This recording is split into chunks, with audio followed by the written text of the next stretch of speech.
Hello दोस्तों, सबसे पहले मैं आपसे रिक्वेस्ट करना चाहती हूँ कि वीडियो देखने के बाद सब्सक्राइब जरूर कर लीजिएगा।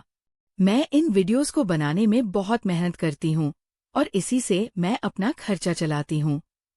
जो भी सब्सक्राइब करेगा, मैं दुआ करती हूँ कि उसकी जिंदगी बहुत अच्छी, अमीर और खुशहाल हो। प्लीज प्लीज सब्सक्राइब कर लीजिएगा।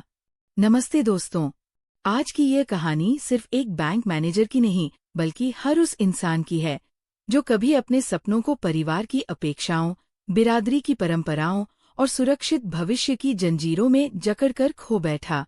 क्या आपने कभी सोचा है कि एक छोटा सा फैसला, एक गलत चुप्पी या माता पिता की जिद आपकी पूरी जिंदगी को हमेशा के लिए बदल सकती है? 8 साल पहले एक लड़की से मिला था करण मिश्रा। उसकी आंखों में सपने थे, पढ़ाई के प्रति लगन थी, लेकिन समाज की रूढ़ियां, अच्छा, घर-बार की बातें और परिवार की जिद सब कुछ छीन गया। आज वही लड़की एक बिजनेस लीडरशिप सेमिनार में स्टेज पर खड़ी है, सफल, आत्मविश्वास से भरी अपना फिनेटेक स्टार्टअप चलाती हुई, और वो खुद बस एक साधारण ब्रांच मैनेजर बनकर रह गया है। क्या वह अपनी गलती सुधार पाएगा? क्या जिंदगी दूसरा मौका देती है?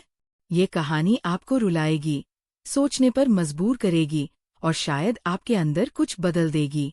तो वीडियो को अंत तक देखिए, लाइक और सब्सक्राइब जरूर कीजिए ताकि ऐसी दिल छू लेने वाली कहानियां आप तक पहुंचती रहें। चलिए शुरू करते हैं करण मिश्रा की ये दर्द भरी दास्तान। आज पहली बार मुझे लग रहा है कि जीवन केवल आज में नहीं होता, जीवन तो कल भी होगा। आज का फैसला हमें कल भी देना पड़ सकता है। आने वाला कल हमें 1000 बार रुला सकता है, सैकड़ों बार शर्म से झुका सकता है और ना जाने कितनी बार ये सोचने पर मजबूर कर सकता है कि कल हमने जो फैसला लिया था वो नहीं होना चाहिए था जो हुआ था। आप क्या सोचने लगे? करण मिश्रा, भीतर चलिए ना, चाय का समय समाप्त हो गया। मैं सेमिनार में भाग लेने बेंगलुरु आया हूँ। आया तो था अपना करियर संवारने, कुछ नया सीखने, कुछ समझने, लेकिन अब ऐसा लगने लगा है कि जिसे पहले नहीं जानता था और शायद भविष्य में भी ना जान पाऊं, उसमें जानने समझने के लिए बहुत कुछ है। अपने ही समाज में जड़ पकड़े कुछ विकृतियां क्यों पनपकर विशालकाय समस्या बन गई, और क्यों हम उन्हें काट कर फेंक नहीं पाते? क्यों हमें इतनी सी हिम्मत नहीं है कि सही कदम उठा सकें? कुछ अनुचित जो हमारी जीवन गति में रुकावट डालता है, उसे हम क्यों अपने जीवन से निकाल नहीं पाते? मेरा आज क्या हो सकता था, उसका अंदाजा आज हो रहा है मुझे। मैंने क्या खो दिया, उसका पता आज चला मुझे जब उसे देखा। आपकी मुस्कान बहुत सुंदर है और बहुत साफ भी। मैं आज लाइट मेकअप किए हुए हूँ। एक पल को चौंका था मैं। आपके पापा से मेरे पापा ने बात की थी कि मैं MBA करने अमेरिका जाना चाहती हूँ। आपको पता है ना? हाँ, पापा ने बताया था। याद आया था मुझे। मुस्कुरा दी थी, वह मानो चैन की सांस आई हो। उसे अच्छी लगी थी वह मुझे। 6 महीने हमारी बातें चली थी। वीडियो कॉल्स, मैसेजेस का आदान प्रदान हो चुका था, जिस कारण वह अपनी अपनी सी भी लगने लगी थी। बैंकिंग के बाद अपना फटेक स्टार्टअप शुरू करने का सपना था मुझे। एक दिन मेरे पिताजी ने अखबार में एक रिश्ते का विज्ञापन देखा तो झट से फोन कर दिया था। दूरी बहुत थी, हम कानपुर के थे और वह पुणे की। पिताजी ने फोन करने के बाद मुझे बताया था कि उन्होंने अपना नंबर दे दिया है, शाम को लड़की के पापा आएंगे तो अपना पता देंगे। ऐसा उत्तर उसकी माँ ने दिया था। बात चल पड़ी थी। बस आड़े थे तो करियर की त्वाकांक्षा और परिवार की स्थिरता को लेकर हमारी खुल्लम खुल्ला बातें। 6 महीने में हमारे बीच कई बार विचारों का आदान प्रदान हुआ था। मेरे पिता ने पूरा आश्वासन दिया था कि करियर की बात कोई समस्या नहीं होगी, और उसके बाद ही वे पुणे आने को मान गए थे। बहुत अच्छा लगा था हमें उसका परिवार। उनको देखते ही लगा था मुझे कि बस ऐसा ही परिवार चाहिए था। बड़े ही सौम्य, सभ्य इंसान, हमसे कहीं ज्यादा खुले विचारों वाले। ये उन्हें देखते ही हम समझ गए थे। आज 8 साल बाद वही सेमिनार में वही लड़की कीनोट स्पीच दे रही थी। एक अच्छा लीडर सबसे पहले एक अच्छा इंसान होता है। ये उसकी सफलता के लिए बहुत जरूरी है। जो इंसान अपने सपनों के प्रति ईमानदार नहीं है, वह कभी उस ऊंचाई को नहीं छू सकता जिस ऊंचाई को दुनिया के सबसे बड़े एंटरप्रेन्योर ने छुआ है। एक सफल इंसान को उसके बैंक बैलेंस से कभी नहीं नापा जाना चाहिए, क्योंकि जीवन किसी दुकानदार का धंधा कभी नहीं हो सकता। ऐसा लगा उसने मुझे ही लक्ष्य किया हो। आज सुबह से परेशान हूं मैं। तब से जब से उसे देखा है, नजर उठाकर मैं सामने नहीं देख पा रहा हूं, क्योंकि बार बार ऐसा लग रहा है कि उसकी नजर मुझ पर ही टिकी है। मैं अपने सपनों के प्रति ईमानदार नहीं रह पाया और ना ही अपनी अंतरात्मा के प्रति। मैं एक अच्छा इंसान नहीं बन पाया। क्या सोचा था, क्या बन गया हूं। 8 साल पहले मन में कैसी लगन थी। सोचा था एक सफल फिनेटेक कंपनी का फाउंडर बन पाऊंगा। उसके शब्द बार बार कानों में बज रहे हैं। क्या करूं मैं। इंसान को जीवन में बार बार ऐसा मौका नहीं मिलता कि वह अपनी भूल का सुधार कर पाए। मेरी जेब में पड़ा मोबाइल बस उठा। मैं बाहर चला आया। मेरी पत्नी का फोन है। पूछ रही है जो सोने का सेट उसने मंगाया था, मैंने उसे बुक कर लिया कि नहीं। एक ऐसी औरत मेरे गले में बंध चुकी है जिसे मैंने कभी पसंद नहीं किया और जिसे मेरा जुनून कभी समझ में नहीं आया। वास्तव में आज मैं केवल एक सैलरीड मैनेजर हूं, एक ड्रीमर नहीं। कैसे इंसान हो तुम। बैंक मैनेजर्स की बीवियां तो डिजाइनर सूट्स और हीरे जवाहरात से लदी रहती है। मेरे पिता ने 18 लाख इसलिए नहीं दिए थे कि जरा सी चीज के लिए भी तरसती रहूं। कभी कभार वो प्यार भरी झिड़की देकर कहती सच है ये। उसके पिता ने RS 3 लाख मेरे पिता की हथेली पर रखकर एक तरह से मुझे खरीद लिया था। ये भी सच है कि मैंने भी नानुकुर नहीं की थी, क्योंकि हमारी बिरादरी का ये चलन ही है जिसे पढ़ा लिखा या अनपढ़ हर युवक जाने अनजाने कब स्वीकार कर लेता है पता नहीं चलता। हमारे घरों की लड़कियां बचपन से लेन देन की ये भाषा सुनती बोलती जवान होती है, जिस वजह से उनके संस्कार वैसे ही ढल जाते हैं। हमारी बिरादरी में भावनाएं और दिल नहीं मिलाए जाते, स्टेटस और कनेक्शन मिलाए जाते हैं। स्टेटस और कनेक्शन मिलाते मिलाते कब हम अपनी राह से हटकर किसी की भावनाओं को कुचल गए थे, हमें पता ही नहीं चला था। मुझे याद है जब उसके माता पिता 8 साल पहले उसे साथ लेकर आए थे। मेरे पिता ने पूछा था, आप शादी में कितना खर्च करना चाहते हैं। ये हमारा आखिरी सवाल है, आप बताइए ताकि हम आपको बताएं कि RS 12 लाख कहाँ और कैसे कैसे खर्च करने हैं। सब कुछ तय हो गया था, पर पिताजी द्वारा पूछे गए इस अंतिम प्रश्न ने उस रिश्ते को ही अंतिम रूप दे दिया जो अभी नया अंकुरित हो रहा था। आपने अपनी बेटी को क्या क्या देने के बारे में सोच रखा है। मेरी मौसी ने भी हाथ नचाकर पूछा था। भौचक रह गए थे उसके माता पिता। एक कड़वी सी हंसी चली आई थी उनके होठों पर। कुछ देर हमारे चेहरों को देखते रहे थे वे दोनों। हैरान थे शायद कि मेरे पिता अपने कहे शब्दों पर टिके नहीं रह पाए थे। सब्र का बांध मेरे पिता टूट जाने से रोक नहीं पाए थे। आखिर बेटी पैदा होती है तो माँ बाप सोचना शुरू करते हैं। आपने क्या सोचा है, पुनः पूछा था मेरी मौसी ने। हम अपने लड़कों का सौदा नहीं करते और ना ये बता सकते हैं कि बेटी को क्या क्या देंगे। ये तो हमारा प्यार है जिसे हम सारी उम्र बेटी पर लुटाएंगे। अपने प्यार का खुलासा हम आपके सामने कैसे करें। बहुएं भी तब आपके घरों में ही जलाकर मारी जाती है। ना आप लोग खुलकर मांगते हैं, ना ही आपके मन की मंशा सामने आती है। हमारी बिरादरी में तो सब बातें पहले ही खोल ली जाती है। बेटी के बाप की हिम्मत होगी तो माथा जोड़े नहीं तो रास्ता नापे। मौसी ने फिर अपना अखड़पन दिखाया था। अवाक रह गए थे उसके माता पिता। मेरे पिता कोशिश कर रहे थे सब संभालने की। किसी तरह खिसियाकर बोले थे, बहन जी ने फोन पर बताया था ना 12 लाख तक आप खर्च, अपनी इच्छा से हम 50 लाख भी खर्च कर सकते हैं। माफ कीजिएगा आपकी मांग पर एक पैसा भी नहीं। शीशे सा टूट गया था वो रिश्ता जिसके पूरा होने पर मैं क्या क्या करूंगा। सब सोच रखा था। मेरे स्टार्टअप ऑफिस में उसकी कुर्सी कहाँ होगी और मेरी कहाँ। कुछ नहीं कर पाया था मैं। पिता के आगे जबान खोल ही ना पाया था। शायद यह हमारी कल्पना से भी परे था कि वे लोग इतनी लंबी चौड़ी प्रक्रिया के बाद इनकार भी कर सकते हैं। हमारा व्यवहार इतना अशोभनीय था कि कम से कम उसका शोभ मुझे सदा सताता रहा। अपनी मूंगाफली मौसी का व्यवहार भी सालता रहता है मुझे। क्या जरूरत थी उन्हें ऐसा बोलने की? उसके पिता कुछ देर चुप रहे, फिर बोले थे, आपका एक ही बेटा है, अच्छा होगा आप अपनी बिरादरी में ही कहीं कोई योग्य रिश्ता देखें। मुझे नहीं लगता हमारी बच्ची आपके साथ निभा पाएगी। देखिए साहब, हम तो शुरू से ही आपसे कह रहे थे कि आपके और हमारे रिवाजों में जमीन आसमान का अंतर है। तब आपने कहा था आपको करियर वाली बहू चाहिए, और अब हम देख रहे हैं कि आपकी नज़र हमारी बेटी पर कम हमारी जेब पर ज्यादा है। हमारी बिरादरी में लड़के वाला मुंह फाड़कर मांगता नहीं है, लड़की वाला अपनी यथाशक्ति सदा ज्यादा ही करने का प्रयास करता है, क्योंकि अपनी बच्ची के लिए कोई कमी नहीं करता। शर्म का एक पर्दा हमेशा लड़के वाले और लड़की वालों में रहता है।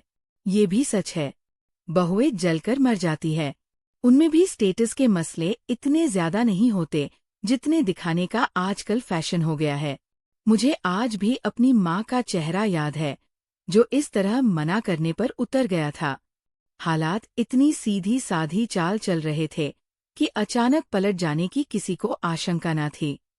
मुझे कोई मजबूरी तो है नहीं जो अपनी बच्ची इतनी दूर ब्याह कर सदा के लिए सूली पर चढ़ जाऊं। अच्छे लोगों की तलाश में हम इतनी दूर आए थे, वह भी बार बार आप लोगों के बुलाने पर। वरना ऐसा भी नहीं है कि हमारी अपनी बिरादरी में लड़के नहीं हैं। क्षमा कीजिएगा हमें।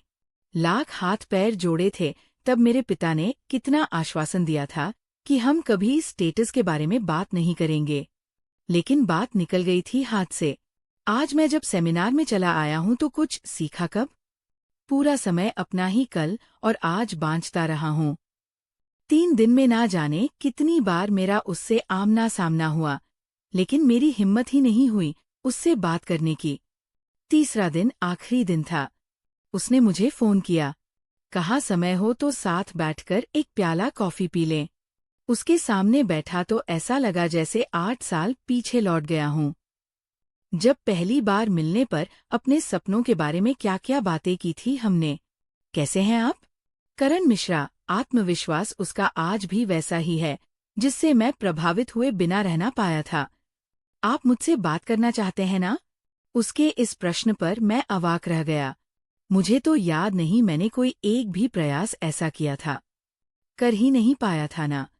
एक अच्छा लीडर वो होता है जो सामने वाले के हाव भाव देखकर ही उसकी समस्या क्या होगी उसका पता लगा ले। चुप रहा मैं। क्या पूछता आप बिना वजह अपने आप को कसूरवार क्यों मान रहे हैं? करण, उसने कहा, नियम यह है कि बिना जरूरत इंसान को बोझ ना दिया जाए। एक स्वस्थ प्राणी अगर बोझ उठा लेगा तो उसी बोझ का मरीज हो जाएगा। मैंने गौर से उसका चेहरा देखा। आज भी वही पारदर्शिता है उसकी आंखों में। पुरानी बातें भूल जाइए, हम अच्छे दोस्त बनकर बात कर सकते हैं। मैं जानती हूँ कि आप एक बेहद अच्छे इंसान हैं। क्या सोच रहे हैं आप? प्रोजेक्ट्स कैसी है आपकी? आपकी पत्नी भी कुछ भी अच्छा नहीं है मेरा। बड़ी हिम्मत की मैंने इतनी सी बात स्वीकार करने में। इसके बाद जो झिझक खुली तो शुरू से अंत तक सब कह सुनाया उसे मैं। हर पल घुटता रहता हूँ। ऐसा लगता है चारों तरफ बस अंधेरा ही है। आपकी प्रकृति ही ऐसी है। आप जिस इंसान की ओर से सबसे ज्यादा लापरवाह हैं, वो आप खुद है। आप अपने परिवार को दुखी नहीं कर सकते। सबको सम्मान देना चाहते हैं, लेकिन अपने आप को सम्मान नहीं देते। 8 साल पहले भी आपके जूते जगह जगह से उधड़े थे, और आज भी अपने कपड़ों का ख्याल आपको तब भी नहीं था और आज भी नहीं है। क्या आप केवल पैसे कमाने की मशीन भर हैं? पहले माँ बाप के लिए एक बोझ और अब परिवार के लिए। क्या आपके लिए कोई नहीं सोचता? अपनी इच्छा का सम्मान कीजिए। करण, दबी इच्छाएं ही आपका दम हर पल घुटाती रहती है। इतने साल पहले आप पिता या मौसी के सामने सही निर्णय न कर पाए। उसका भी यही अर्थ निकलता है कि आपके जीवन में आपसे ज्यादा दखल आपके रिश्तेदारों का है। आप अपने लिए जी नहीं पाते, इसीलिए घुटते हैं। अपने घर वालों को अपने मूल्य का एहसास कराएं। ये एक शाश्वत सत्य है कि बिना रोए माँ भी बच्चे को दूध नहीं पिलाती। मुझ में काटो तो खून नहीं। क्या सचमुच मेरे जूते फटे हैं? क्या 8 साल पहले जब हम मिले थे तब भी मेरा व्यक्तित्व साफ सुथरा नहीं था? आपके अंदर एक अच्छा इंसान तब भी था और आज भी है। जो नहीं हो पाया उसे लेकर आप दुखी मत रहिए। भविष्य में क्या सुधार हो सकता है, इस पर विचार कीजिए। पत्नी ज्यादा पढ़ी लिखी नहीं है तो अब आप क्या कर सकते हैं? उसी में सुख खोजने का प्रयास कीजिए। दोनों बेटों को अच्छा इंसान बनाइए। उनमें भी माँ के ही संस्कार है। कोशिश तो कीजिए। आप एक अच्छे बैंक मैनेजर हैं। सपनों का इलाज तो अंतिम सांस तक करना चाहिए ना। मर्ज वहाँ नहीं, मर्ज कहीं और है। मर्ज हमारे रिवाजों में है, बिरादरी में है। मैंने कहा ना कि जो नहीं हो पाया उसका अफसोस मत कीजिए। वह सब दोबारा ना हो। इसके लिए अपने बच्चों से शुरुआत कीजिए, जिसकी कोशिश आपके पिता चाहकर भी ना कर पाए थे। आपको मेरे पिता भी याद है? हैरान रह गया मैं। मुझे याद है मेरे पिता ने तो इनसे बात भी कोई ज्यादा नहीं की थी। हाँ, मेरी याददाश्त काफी अच्छी है। वह बेचारे भी अंत तक अच्छा घर की चाह और बिरादरी को जवाबदेही कैसे देंगे? इन्हीं 2 पार्टों में पिसते नजर आ रहे थे। ऐसा नहीं होता तो वह मेरे पापा से क्षमा नहीं मांगते। वह भी बिरादरी की जंजीरों को तोड़ नहीं पाए थे। आप सब समझ गई थी तो अपने पिता को मनाया क्यों नहीं था? हंस पड़ी थी वो। उसके सफेद मोतियों से दांत चमक उठे थे। जो इंसान अपने अधिकार की रक्षा आज तक नहीं कर पाया, वह मेरे मानसान का क्या मान रख पाता? शक हो गया था मुझे। आप मेरे लिए योग्यवर नहीं थे। रुपया पैसा आज भी मेरे लिए इतना महत्व नहीं रखता। मैं भी आपके योग्य नहीं थी। अलग अलग शैलियों के लोग एक साथ खुश नहीं रह सकते थे। भावनाओं को महत्व देने वालों का बैंक बैलेंस इतना नहीं होता जितना शायद आपको अच्छा लगता। बेमेल नाता निभ ना पाता। बस इसीलिए 8 साल पहले का वह सारा प्रकरण किसी कथा की तरह मेरे सामने था। संजोग में शायद ऐसा ही था। मैंने कहा ना, आप दोषी तब भी नहीं थे और आज भी नहीं हैं। बस जरा सा अपना ख्याल रखिए। अपने मन की कीजिए, सब अच्छा हो जाएगा। बिजनेस लीडरशिप सेमिनार में मैं कितने प्रश्न लेकर आया था। कितने ही केस स्टडीज के बारे में पूछना चाहता था। लेकिन क्या पता था कि सबसे बड़ा बीमार तो मैं खुद हूँ, जो कभी अपने अधिकार, अपनी इच्छा का सम्मान नहीं कर पाया। तभी मौसी की आवाज काट देती। पिता की इच्छा को नकार देता तो बनती बात कभी बिगड़ती नहीं। आज अनपढ़ अखड़ पत्नी के साथ निभानी न पड़ती। पता नहीं कब वो उठकर चली गई। सहसा होश आया कि मैंने उसके बारे में कुछ पूछा ही नहीं। कैसा परिवार है उसका? उसके पति कैसे हैं? पर गले की चैन, कीमती घड़ी और कानों में दमकते हीरे उसे मुझसे बहुत आगे ही दर्शाते हैं। आत्मविश्वास और दमकती सूरत बताती है कि वह बहुत सुखी है, बहुत खुश है। एक अच्छे इंसान की खोज में वह अपने माता पिता के साथ इतनी दूर आई थी ना। मैं ही पत्थर निकला तो वह भी क्या करती? कितना सब हाथ से निकल गया ना। उठ पड़ा मैं। मन भारी भी था और हल्का भी। भारी ये सोचकर कि मैंने क्या खो दिया, और हल्का ये सोचकर कि अभी भी पूरा जीवन सामने पड़ा है। अपने बेटों का जीवन संवार कर शायद अपनी पीड़ा का निदान कर पाऊं। दोस्तों, करण मिश्रा की ये कहानी खत्म नहीं हुई है। वो आज भी जी रहा है, घुट घुट कर नहीं बल्कि अब समझकर। उसने खोया बहुत कुछ लेकिन सीखा और भी ज्यादा। परिवार का दबाव, बिरादरी की परंपराएं, स्टेटस की चाह, ये सब हमें रोक सकती है, लेकिन रोक नहीं सकती अगर हम खुद को चुन ले। अब वह अपने बेटों के लिए लड़ रहा है। उनके लिए वह दुनिया बनाना चाहता है जहां सपने मिले, स्टेटस नहीं, जहां दिल मिले, जेब नहीं, जहां इंसानियत पहले हो, सैलरी बाद में। कहानी हमें बताती है, जीवन में गलतियां होती हैं, लेकिन सुधार का मौका भी मिलता है। अगर आप भी कहीं घुट रहे हैं, अपनी इच्छाओं को दबा रहे हैं, तो आज से शुरुआत कीजिए, अपने बच्चों से, अपने आप से, क्योंकि जिंदगी अभी बाकी है और उम्मीद कभी नहीं मरती। अगर ये कहानी आपके दिल को छू गई हो तो कमेंट में जरूर बताइए। मैं भी अपनी जिंदगी संवारूंगा, या ये कहानी मेरी कहानी है।